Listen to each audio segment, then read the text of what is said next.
Ada nggak sih DP ciri-ciri kalau orang ini adalah NPD? Dia merasa bahwa dia yang paling. Ketika mengerjakan sesuatu dia akan mengatakan kalau saya tidak kerjakan ini atau tanpa saya nggak mungkin kalian berhasil. Tanpa dia orang lain nggak bisa lakukan apa-apa. Ada nggak sih hal-hal yang bisa menyebabkan seseorang menjadi NPD? Jadi ini misalnya atasan kan nggak mungkin orang menghindari, nggak mungkin orang yang nggak mau ngobrol begitu ya. Nah apa yang perlu orang lakukan ini?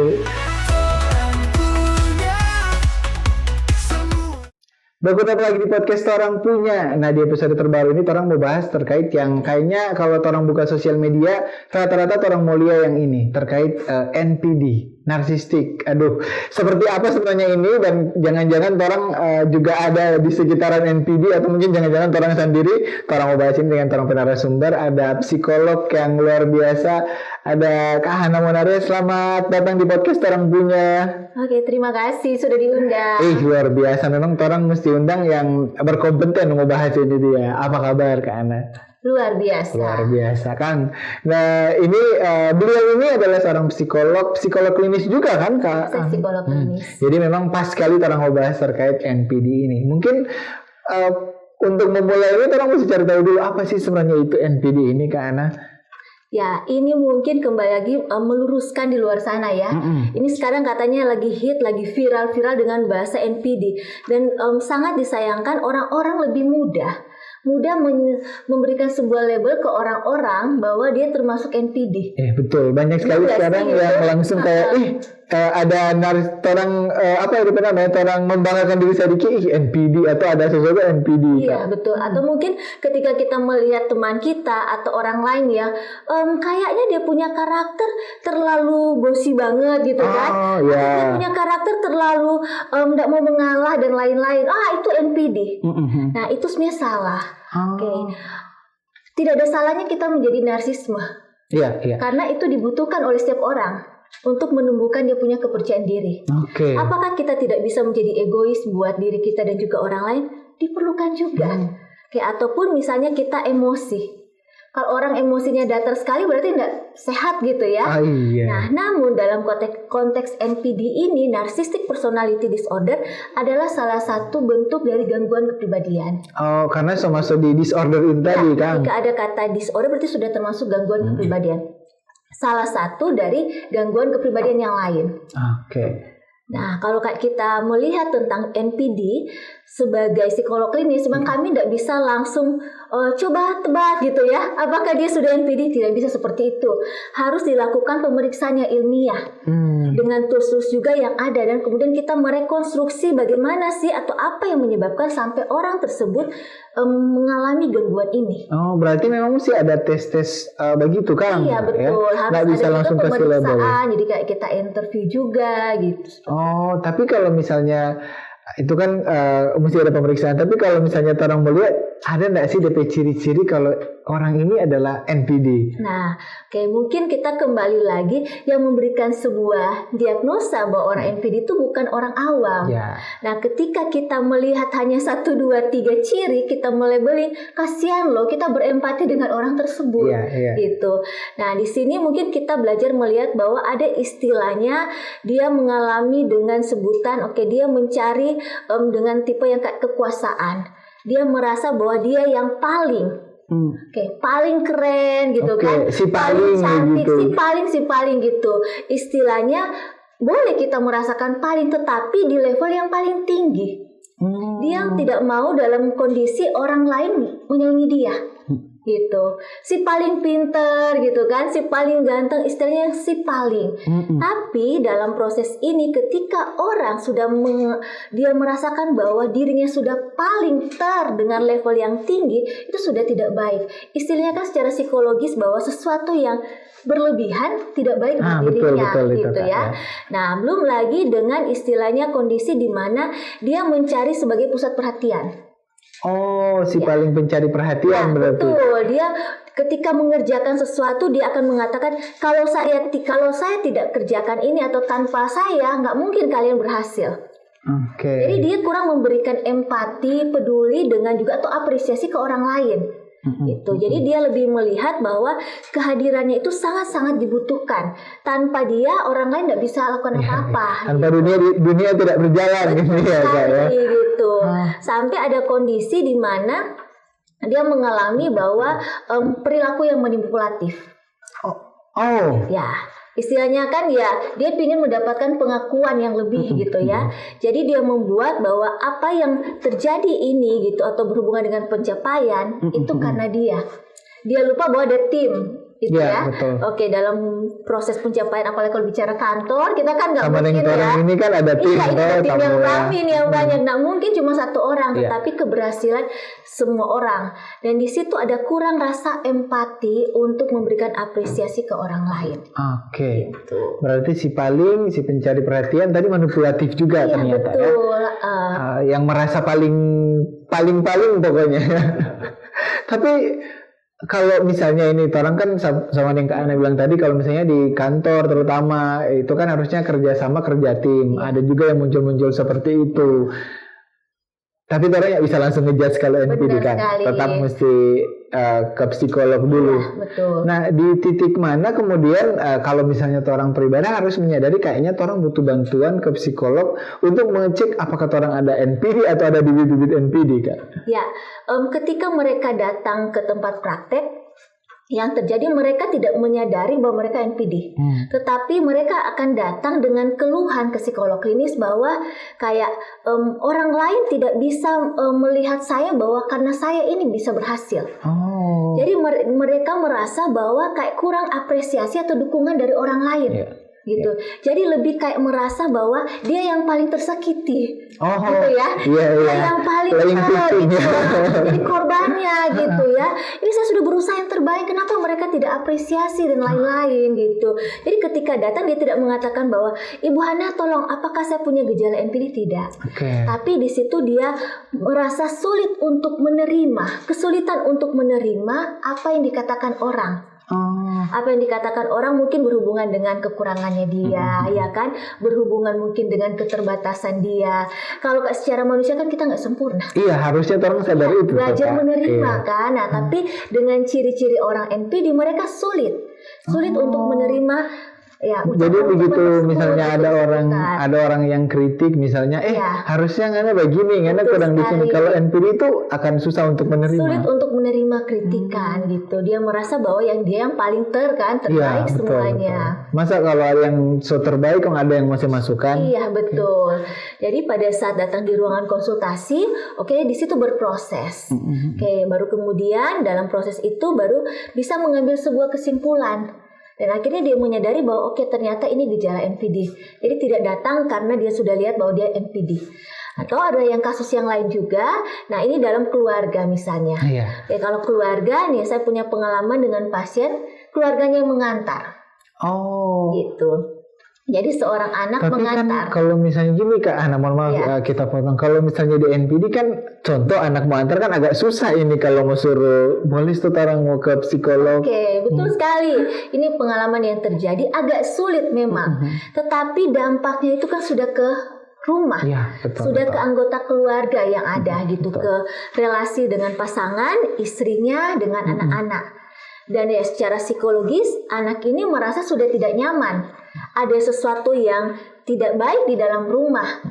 Dan ketika mungkin orang tua ini sudah melihat dampak langsung ke anaknya ini gitu ya, walaupun dalam tanda kutip terpaksa, yang tujuan datang ke psikolog bukan ke orang tuanya, tetapi mau antar anaknya.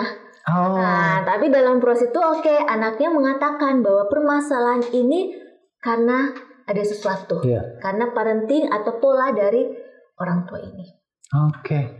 Nah ini yang mungkin juga kita juga ingin tahu, masyarakat juga ingin tahu, itu sebenarnya ada nggak sih hal-hal yang bisa menyebabkan seseorang menjadi NPD ini Kak? Iya, betul. Nah ini kayaknya tadi di awal saya mengatakan belajar berempati gitu. Nggak mungkin kan kita di sini gitu mau disebut dengan NPD. Ada faktor-faktornya. Kita bicara pertama bagaimana parenting. Dari rumah berarti Kak? Betul, dari sebuah rumah. Parenting ini bicara tentang pola asuh. Pola asuh dari orang tua. Ada orang tua yang dia lebih otoriter, memaksakan anak memberikan sebuah ekspektasi ke anak gitu bahwa kamu harus ya gitu, tanpa membangun sebuah bonding dengan anaknya. Akhirnya kan kepribadian itu dibentuk bukan saat kita dewasa, tapi saat dimulai dari usia golden age, saat kita beranjak dari usia golden age ini ke usia sekolah dasar sampai kita dewasa. Nah, baru kemudian dengan pola asuh yang memanjakan. Wah, ini dia paling putriku ya, aku yang paling gitu kan. Baru ini putraku yang paling gitu. Jadi lebih membandingkan bisa juga dengan dia punya saudara yang lain. Nah, di pola pikir anak di dalam proses otaknya bahwa berarti dia dong yang paling gitu. Tanpa dilatih untuk tidak apa-apa kalau memang kamu mendapatkan kegagalan. Tidak apa-apa kalau kamu mendapatkan nilai hanya 75. Jangan selalu harus dapat nilai 100. Namun ada satu lagi yang harus saya sampaikan. Nah, di sini berhubungan dengan mereka yang pernah menjadi korban kekerasan. Itu juga bisa memicu menjadi. Salah satu faktor juga penyebab adalah ketika di usia masa kecil atau kita sebut dengan inner child, ada inner child yang terluka, mengalami kekerasan, kekerasan luas, fisik, kayak seksual dan lainnya. Itu juga bisa berdampak, membuat orang itu kayak jadi denial juga ada begitu ya, jadi nggak bisa terima hal-hal yang mungkin kurang. Yang ini juga sering lihat juga yang inner child, tapi kan kalau misalnya orang cuma lihat di sosial media kan ke anak, memang karena bisa benar bisa tidak informasinya, makanya di sini ada ke anak yang bisa meluruskan lah biar orang juga bisa belajar. Berarti memang untuk NPD ini proses dari waktu tadi masih golden age sampai bertemu dewasa, dan biasanya itu terbentuk dari rumah berarti ya. Parenting ya. Pola asuh berarti dialami oleh anak ini gitu. Sama kayak kita berdua ya Kak ya. Nah, nggak mungkin kan orang langsung besar seperti ini betul. Jadi ada pengalaman kita baik menyenangkan atau tidak menyenangkan itu membentuk kita saat kita dewasa. Dewasa kita berhadapan dengan tekanan. Nah, saat kita berhadapan dengan tekanan, bukannya kadang kita menjadi diri kita yang kita simpan di unconscious, betul. di alam bawah sadar kita. Makanya kalau kita langsung mengatakan kamu NPD, nggak mungkin dia langsung terima, gitu. Daripada kita membuat sebuah masalah yang baru, Nah, ini yang mungkin nanti kita harus yang membantu untuk menjaga batasan kita. Nah, ini juga itu yang menjadi pertanyaan selanjutnya ketika kita ada sama orang yang mungkin memiliki kecenderungan NPD, karena orang langsung melabeli ya tanpa ada pemeriksaan dari psikolog klinis. Nah, itu apa yang mesti orang lakukan sebenarnya? Nah ini kita mulai dulu mungkin ke anggota keluarga kita atau orang terdekat kita gitu ya, istilahnya, atau mungkin di tempat kantor kita yang kita nggak mungkin tidak harus bertemu dengan mereka. Pasti kita akan bertemu dengan mereka. Harus bersosialisasi dengan mereka ini Kak. Betul. Jadi di sini kita menjaga batasan secara emosional. Nggak mungkin kan fisik yang langsung Kakak sana dia langsung betul. Mungkin seperti terlalu kentara kan. Jadi kita sendiri yang menjaga batasan. Menjaga batasan, batasan emosional khususnya. Kemudian jangan berdebat dengan orang tersebut. Karena orang tersebut agak sulit untuk menerima. Betul. Gitu. Kita harus berempati karena dari kecil mungkin boleh punya pengalaman sulit diterima gitu ya, kurangnya penerimaan atau mendapatkan pengabaian dari orang terdekat gitu. Jadi pada saat dia dewasa dia akan memunculkan di unconscious itu gitu. Nah, bisa juga kita lakukan adalah daripada kita fokus ke orang lain, yuk kita fokus ke diri kita. Nah, cara sederhana mungkin kita belajar untuk daripada tegangnya muncul, inhale, exhale. Berikan waktu untuk jeda gitu ya. Jangan emosi terpancing terus, nanti bisa sakit juga secara fisik. Kita latih untuk bernafas, dan kemudian kita menenangkan diri kita. Nah, baru kemudian kalau kayak mungkin kita sulit untuk bercerita dengan orang, saya kan baiknya cari orang yang dipercaya untuk curhat. Pasti kita apa dia, ya kan? Gitu dong. Ya, istilahnya memvalidasi apa yang dirasakan. Gitu. Jangan disimpan sendiri. Ketika kita pendam-pendam, mental itu sesuatu yang tidak terlihat. Betul ya. Dapat dirasakan. Menumpuk nanti dia. Betul gitu. Bisa-bisa karena kita marah dengan orang tersebut, kita tidak bisa terima perlakuannya. Perilaku agresif yang terjadi benar bisa merugikan diri sendiri. Berarti yang kontrol yang bisa orang kontrol, tong diri dulu ini kan. Betul. Nah, mungkin saya boleh kasih tips juga ya, sederhana. Kalau nggak bisa perlu. Belajar untuk journaling. Tulis apa yang orang rasakan. Kalau dulu ada namanya diary gitu. Cuma sekarang kan orang muda itu sudah sulit ya untuk menulis. Tapi saya kasih saran mungkin boleh gunakan handphone. Di handphone itu kan ada notes. Notes itu menjadi wadah kita lagi pastiu, lagi bete gitu ya. Kita ini singkat-singkat aja. Setidaknya itu menjadi media atau menjadi ruang kita untuk mengekspresikan apa yang dirasakan. Orang emosi tersalurkan lah istilahnya begitu kan ke anak. Nah ini kalau orang tadi contoh misalnya di kantor. Terus misalnya yang mungkin yang ada kecenderungan NPD ini misalnya atasan kan mungkin orang mau hindari, mungkin orang yang tidak mau ngobrol begitu ya. Nah apa yang perlu orang lakukan ini? Betul. Nah dalam sebuah tempat ya atau instansi ya kita bicara tentang sebuah lingkungan kerja atau organisasi. Secara psikologis ada yang kita nggak bisa ubah. Betul. Apa itu Kak? Tahu nggak? Yang itu tadi yang kalau dia bos mau nggak mau orang bawahan harus. Oke. Nah pertama adalah masa lalu. Masa lalu ya. Masa lalu kita nggak bisa ubah kan? Sudah lewat kan? Kemarin jam 1 jam kemarin sudah lewat. Orang yang di depan saya. Nggak bisa. Saya tidak bisa ubah orang depan saya. Tapi respon kita terhadap apa yang kita lihat, kita dengar, itu akan berpengaruh ke diri kita. Dan di dalam sebuah organisasi itu ada namanya budaya organisasi. Iya, yang tadi bilang kan. Setiap leader mereka punya karakteristiknya, punya budayanya. Ketika kita masuk tim di situ, semakin kita fokus kenapa dia begitu gitu ya, semakin menyalahkan orang lain, dia lagi baik-baik saja, kitanya yang betul. Apa Kak? Orang yang sakit hati sendiri, orang pemental yang terganggu. Gitu kan, akhirnya kita tidak baik-baik saja, padahal orang tersebut tidak menyadari itu. Apalagi tadi kan kalau dia merasa si paling ya dia nak anggap orang lain kan Kak ya. Jadi yang bisa orang lakukan adalah kontrol orang diri. Self control, melatih kemampuan untuk self control, karena ketika kita punya kemampuan self control yang cukup baik, kita akan belajar untuk regulasi emosi. Penting nih. Ini nanti sebentar mau tanya. Sebenarnya banyak sih.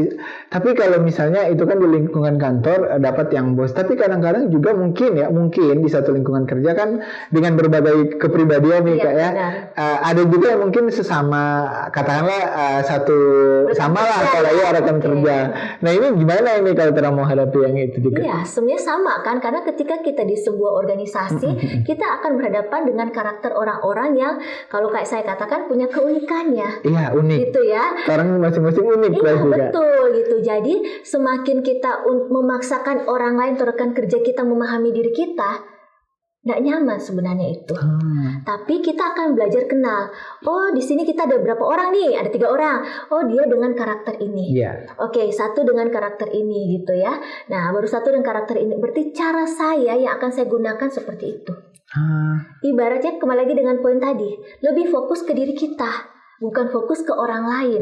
Gitu. Karena kita nggak bisa ubah atau paksakan mereka untuk terima kita. Betul. Lihat orang yang sudah ganas sendiri dan tahu orang yang lain itu dia santai-santai aja karena dia merasa nggak ada yang salah gitu ya.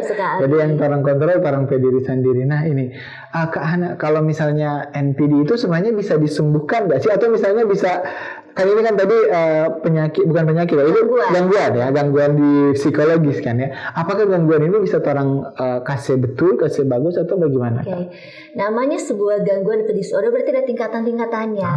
Ya kan, kembali lagi sebenarnya deteksi dini akan lebih baik ya gitu. Kalau orangnya mau menyadari gitu ya, atau mungkin orang terdekat deh gitu. Kayak tadi anak. Iya betul, anaknya melihat dampaknya itu gitu.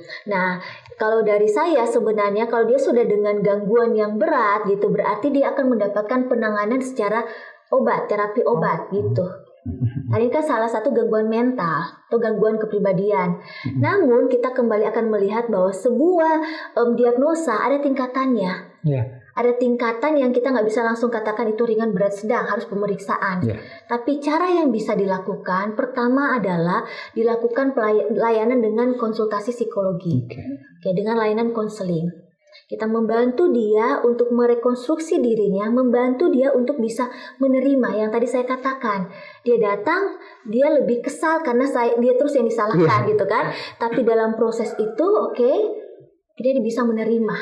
Ketika dia sudah menerima, akan membantu dia untuk mengubah gaya hidupnya. lifestyle kan gitu ya, dari mungkin cara berpikirnya, emosinya dia gitu. Apakah di situ cukup? Tidak. Akan dibantu dengan penanganan terapi, psikoterapi. Nah, ini juga memberikan edukasi ke masyarakat ya, ke psikolog klinis apa cuma curhat gitu ya. Gitu kan dibilang ya, wah kalau curhat kita curhat aja di mana atau GPT gitu kan. GPT ya, ke AI ada sih. Gitu kan katanya langsung seperti itu gitu. Nah, baru kemudian atau daripada kita curhat-curhat ke atau datang ke psikolog, mendingan kita healing saja gitu. Healing kemana? Misalnya minum kopi. Tapi kalau kita sudah dalam kondisi yang emosi yang sudah mengganggu diri kita dan juga orang lain, dalam proses dengan psikolog klinis itu bukan hanya konseling saja, tapi ada namanya psikoterapi sesuai dengan kebutuhan. Kalau dengan case NPD biasa kami akan lakukan dengan namanya terapi perilaku, tapi tetap modifikasi dengan terapi lainnya. Ya, tergantung tingkatan tadi kan. Iya, betul sekali. Dan itu tadi berarti membuat ini yang mungkin ya NPD ini untuk bisa menerima diri sendiri dulu ya. Itu paling penting. Itu yang paling penting. Karena kalau kita sudah mau kasih bantu dia dengan obat gitu, sedangkan dia belum bisa terima gitu, bisa-bisa berikutnya sudah nggak datang. Jadi kalau dalam proses atau case yang bisa saya hadapi, kasus-kasus ketika ternyata dia agak sulit gitu dalam proses itu, ya dia harus dibantu dengan psikofarmakologi. Nah, akan dirujuk ke teman-teman psikiater. Jadi teman-teman psikiater pun akan membantu dalam proses penanganan terapi obat supaya bisa maksimal. Ya, ini yang paling penting berarti ya. Cuman kan itu tadi yang terang bahas tadi karena untuk mengajak orang ke psikolog kan, apalagi kita di Indonesia, kemudian Indonesia Tengah Timur itu kan masih sama dengan Ana bilang tadi, untuk psikolog buat apa? Baru orang pikir itu kalau misalnya ke psikolog itu udah pasti gangguan mental yang kayak gangguan jiwa, iya kan, kayak begitu. Itu sebenarnya bagaimana sih supaya orang masyarakat juga bisa kayak di negara luar lah, kalau ke psikolog itu hal yang wajar, bahkan stres di kantor banyak yang ke psikolog kan. Iya, sebuah stigma yang masih ada. Tapi sebenarnya kembali lagi kesehatan mental ini sama pentingnya dengan kesehatan fisik. Mencari bantuan layanan kesehatan mental terdekat atau pergi ke psikolog klinis ataupun ke psikiater bukanlah sebuah kelemahan. Tapi Anda juga berhak untuk membantu diri Anda untuk bahagia. Gitu. Untuk membantu bisa lebih meningkatkan kesejahteraan psikologis. Karena semakin kita membantu diri kita, berarti kita akan menikmati hidup gitu ya. Karena stigma, akhirnya kita lebih terpengaruh ke orang lain. Pendapat orang lain juga jadi gimana? Kita fokus ke orang lain gitu. Nah, memang betul sekali ada suatu tahapan sih untuk orang bisa baik, saya akan ke psikolog gitu ya. Nah, karena kita harus lihat lagi lingkungan. Apakah lingkungan mendukung? Nah, semoga Kak Steve gitu ya dengan teman-teman gitu ya. Oke, misalnya perlu bantuan enggak apa-apa gitu ya. Jadi tidak apa-apa untuk mendapatkan layanan dengan psikolog klinis. Kak Hana, ini kan juga kalau kita lihat juga di beberapa negara, misalnya di Amerika, itu ketika ada masalah di kantor, yang lebih dulu dikasih ini direkomendasikan untuk ke psikiater, ke psikolog. Nah, kalau di Indonesia kan budayanya belum seperti itu ya. Artinya mesti dari orang pribadi sendiri nih yang berkeinginan tinggi. Di batas mana yang orang mesti tahu bahwa orang butuh untuk ke psikolog? Nah, orang sekitar berhak untuk membantu dia. Pertama tidak apa-apa kita kasih tahu, Kak, kayak pada palia itu muka gitu, atau ada sesuatu apa? Banyak beban gitu. Palia ya. Dalam diri kita kan ada yang ada satu organ yang nggak bisa bohong. Apa mata ya berarti ya? Betul. Mata kita kan sebagai jendela memberikan pesan tanpa kita bercerita. Jadi kita belajar juga peka dengan orang sekitar. Nah, kalau kita lihat ternyata sudah berkepanjangan dan kemudian sudah mulai mengganggu dirinya, tidak produktif, malah mulai mengganggu orang lain, merugikan orang lain, kita mulai edukasi. Boleh mungkin kita kasih rekomendasi gitu ya. Nah, kadang kita kasih gambaran, saya punya saudara juga kok, kesana juga enggak apa-apa gitu ya. Nah, kita nggak bisa paksakan, tetapi kita kasih sampaikan pesan itu. Even nanti dia rasa oke, saya sudah siap, baik, dia akan menghubungi. Tapi kalau dia sudah ternyata maaf ya, emosinya sudah tidak baik gitu ya, dan kemudian sudah tidak bisa kontrol dan bisa merugikan diri sendiri, mau tidak mau diharapkan lingkungan sekitar membawa dia. Gitu. Supaya menghindari resiko yang bisa merugikan diri sendiri dan juga orang di sekitar. Betul. berarti memang orang juga mesti lebih peka lagi buat orang tua. Cuman kalau dapat lihat kalau orang di mana di Minahasa tetap masih peka ya orang Kak Hana. Ya karena kita ini kan baru awal tahun gitu ya. Iya. Ya ini sudah, kalau saya sih mulai apresiasi masyarakat Sulawesi Utara gitu ya, di Kota Manado khususnya sudah mulai peka. Jadi orang mulai belajarnya mencintai dirinya sendiri. Oke, itu yang paling penting gitu sebenarnya. Nah tadi yang orang lihat balik lagi ke tadi penyebab itu ternyata dari keluarga. Bagaimana kemudian sebenarnya pola asuh yang baik ya? Karena tadi kalau misalnya Kak Hana bilang kayak suka puji-puji anak banyak, itu orang lihat, kemudian suka banding-bandingkan apalagi suka banding-bandingkan dengan sana yang anak bersaudara begini, kemudian juga kalau misalnya yang menuntut, banyak juga orang tua yang menuntut. Nah sebaiknya seperti apa kalau pola asuh yang baik? Ketika seseorang dengan pola misalnya otoriter kan, berarti orang tua yang punya kekuasaan di situ dan menuntut anak dengan ekspektasi yang tinggi gitu, dan itu berulang-ulang. Kok di situ ada 3 anak, kenapa yang kena ke 1 berdampaknya? Karena respon setiap orang berbeda. Respon dari anak yang ini berbeda dengan kakaknya atau adiknya. Dan ini berpengaruh nanti ke dia punya kepribadian, berpengaruh ke mental. Orang tuh mengatakan, Ibu Ana sama kok saya punya parenting ke 3 anak. Bu, 3 anak, 2 anak kembar aja bisa berbeda. Iya, gitu ya. Beda ya. Betul, padahal sama diasuh gitu. Jadi ya respon anak itu dengan parenting itu akan berbeda. Kalau pengalaman saya dengan pasien ya, dia mengatakan bahwa setelah direkonstruksi dari kecil gitu, mungkin di salah satu tempat ya, di budaya di daerah itu gitu, dia sebagai seorang laki-laki gitu dituntut dengan ekspektasi kamu harus ini gitu, dan dia jadi kayak merasakan sebuah beban psikologis bahwa saya sebagai anak laki-laki yang menjadi tulang punggung gitu nantinya gitu ya, punya kamu harus membagiankan kami gitu. Banyak yang seperti itu. Akhirnya kan dia harus struggle gitu. Terlihat bukan pada saat dia bekerja, pada saat dia berkeluarga, dia terapkan kan pola itu. Kita sebut dengan trauma generasi. Ke dia punya generasi berikutnya. Ke anak ya berarti nanti ya. Begitu pula sih dengan yang dia terlalu memanjakan gitu ya. Kalau memanjakan ya tidak melatih kan, jadi dia tahu dia yang semuanya. Ya, dalamnya tidak salah kita untuk memanjakan, tidak salah kita kasih apresiasi atau kita kasih gambaran, Dek coba lihat itu teman kamu bisa, pasti kamu juga bisa gitu ya. Tapi mungkin cara berkomunikasi kita, cara memberikan gambaran sebab akibat, dan jangan lupa ketika kita menuntut anak, bolehkah kita juga membangun bonding? Gitu, merasakan apa yang dirasakan. Bonding ini kan kedekatan emosional orang tua dan anak. Yang terjadi dengan case-case NPD, nah itu ada yang terlewati. Bonding ini yang lebih ke mesti nurut orang tua. Betul, berarti ya. Jadi lebih kekuasaannya lebih ke orang tua. Tapi banyak juga ini Kak yang suka bilang kayak itu juga orang tua mau orang tua pasti betul. Nah itu bagaimana? Itu banyak terjadi juga di orang masyarakat toh? Ya namanya kalau kayak kita pastinya orang tua yang paling benar gitu ya. Orang tua yang paling tahu karena mereka punya umur lebih banyak. Iya, lebih berpengalaman. Tambah lagi kalau misalnya bawa-bawa kayak pamaling nih lawan orang tua, itu kan suka jadi takut sendiri tuh anak. Iya benar. Nah istilahnya ketika mengatakan seperti itu, kembali lagi kita boleh nggak turunkan sedikit ego sebagai orang tua. Nah sebenarnya situasi ini bukan terjadi baru sekarang. Ini kan sudah yang dulu-dulu. Turun-temurun. Ya, betul. Mungkin nggak saya kasih tahu bahwa yang datang dengan layanan konsultasi gitu, kita menyebut dengan mereka dengan gejala NPD bukan usia remaja, bukan usia orang muda, tapi mereka yang sudah usia 50 tahun. Yang mendekati 60 gitu. Kok bisa? Iya.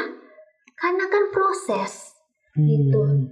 Proses yang di usia anak nggak terlihat. Kita dibentuk dari pengalaman sebelumnya akan terlihat atau mempengaruhi itu nanti di saat kita usia dewasa. Iya. Apalagi mungkin karena orangnya tidak sadar, orang lingkungan juga kan tidak aware juga.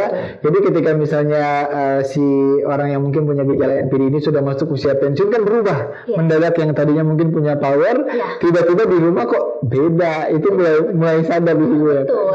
Itu bisa berpengaruh dari situ. Biasanya ketika saat bekerja semua fasilitas tercukupi. Ada gitu ya. Kalau pimpinan paling tinggi ada sopir, wah tinggal duduk dan lain-lain gitu ya. Tinggal telepon, muka. Nah, ini betul dalam proses asesmen sebenarnya Kak, ketika kita bicara tentang proses assessment dan untuk yang NPD ini kan narsisme ini dibutuhkan, untuk menjadi leader. Bagaimana dia membangun kepercayaan diri, bagaimana dia bisa mempengaruhi orang-orang. Tapi kalau kadar yang sudah tinggi, yang tidak lagi untuk berempati dengan orang dan semuanya yang paling nah ini tidak baik. Tidak baik buat dirinya, tidak baik untuk organisasi. Seperti itu. Ya. Wah, luar biasa ini terang percakapan di sore hari ini ya, apa rasa Tarung sampai di sesi yang terakhir, sesi yang terakhir. Nah, mungkin ada yang ingin Kak Hana sampaikan ke orang masyarakat ini terkait dengan NPD. Jadi selain tidak boleh langsung melabeli seseorang itu NPD, mesti butuh diagnosa ya, betul. Untuk bisa menentukan juga. Mungkin juga tadi sudah sempat disampaikan bagaimana orang untuk menghadapi NPD, tapi mungkin ada yang disampaikan juga kepada orang penonton podcast di podcast orang punya ini. Yang mungkin ingin saya sampaikan pesannya, pertama, mari kita berempati dengan orang yang di depan kita, orang yang di sekitar kita. Dia juga tidak mau jadi seperti ini, tapi sebuah proses yang kita tidak pernah tahu bagaimana dia struggle dengan kesehatan mentalnya, dan akhirnya dia mengalami namanya gangguan. Salah satunya gangguan kepribadian, gitu. Nah, terus buat kamu yang merasakan gejala itu, kamu tidak sendiri. Kamu berharga, cari orang yang kamu percaya untuk share. Apakah ini sudah berpengaruh ke orang lain? Apakah betul? Tidak ada salahnya kita untuk bertukar pikiran dengan orang lain. Dan sama seperti kamu mencari bantuan untuk fisik kamu, begitu pula dengan mental kamu. Kunjungi layanan kesehatan mental terdekat atau psikolog klinis untuk mendapatkan layanan konsultasi dan psikoterapi membantu dalam penanganan dengan kasus gangguan kepribadian narsistik. Baik, terima kasih Kak Hana. Luar biasa berbagi dengan orang di podcast orang punya ini. Tong sudah banyak bagaimana kemudian orang mesti bisa bertahan, bagaimana orang bisa berempati juga. Orang mesti tahu juga ini disorder yang kalau ada teman yang mungkin seperti itu, orang yang harus empati pada orang. Orang juga nak pengen ada terjadi seperti itu kan Kak ya. Makasih Kak, sukses untuk mudah-mudahan di podcast ini makin banyak orang yang tercerahkan ya, daripada cuma lihat konten-konten yang mungkin dari orang yang tidak memiliki latar belakang yang kuat. Ini orang seundang langsung ini Kak Hana di sini Kak. Sampai bakal dapat lagi di podcast selanjutnya. Mudah-mudahan ada yang orang boleh bahas lagi. Banyak soalnya terkait dengan masalah kesehatan mental yang perlu orang sebar luaskan kepada masyarakat Kak. Untuk ini juga yang sudah bawa ini terima kasih. Jangan lupa untuk kasih komentar kalian juga di sini terkait dengan orang podcast ini. Kasih komentar juga kira-kira next orang undang siapa boleh. Jangan lupa di like dan share juga. Sampai jumpa di podcast orang punya orang podcast selanjutnya. Dadah.